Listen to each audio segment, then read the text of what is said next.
মিষ্টির বাবার সকাল সকাল ডিউটি, তাই বাজারে চলে গেছি আজকে রবিবার। আর এখন বাজার থেকে ঘরে মানে অল্পই বাজার নেব, একটু চিকেন নেব। ঘরে চলে এসেছিলাম, আসার পর স্নান টান করে পুজোও দেওয়া হয়ে গেছে। ওকে। Third one is when they are when our pets are sick. মিষ্টির এক্সাম চলছে, ওই জন্য একটু পড়িয়ে নিলাম 1 ঘন্টার মতন, তারপর রান্নায় চলে এসেছি। আজকে একটু বিরিয়ানি বানাবো একদম সিম্পলভাবে, আমি ঘরোয়া পদ্ধতিতে যেভাবে বানাই, কোনো রেস্টুরেন্ট স্টাইল নয়। একটু পেঁয়াজ মানে কুচিয়ে একটু বেরেস্তা বানিয়ে নিয়েছি, একটু বেশি করেই বানালাম কারণ মিষ্টির জন্য একটু স্টুও বানাবো।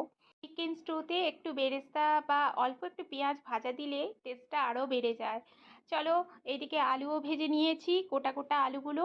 আর একটু গরম মশলা ফোড়ন দিয়ে দই, আদা রসুন পেস্ট, জিরে গুঁড়ো, ধনে গুঁড়ো আর একটু বিরিয়ানি মশলা দিয়ে মাখিয়ে রেখেছিলাম। আর নুন হলুদও দিয়েছিলাম, তাই নুন হলুদ দিলাম না, বেশ মাখানো প্রায় 1 ঘন্টা মতন ছিল, সেটাকে দিয়ে দিলাম। একটা ছোটো মতন টমেটো দিলাম, টমেটো দেয় না কিন্তু বাইরে ছিল বলে ওটা দিয়ে দিলাম কুচিয়ে।